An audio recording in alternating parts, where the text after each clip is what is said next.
dengan upacara memasuki lapangan upacara.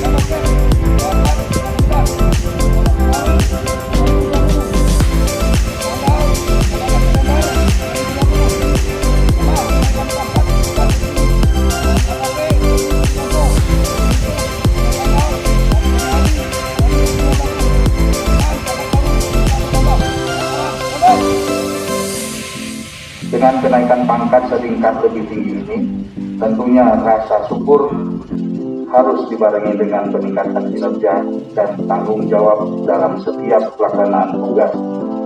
Jadikan kenaikan pangkat yang saudara peroleh untuk selalu bersyukur kepada Tuhan dengan diwujudkan dalam bekerja dengan penuh keikhlasan.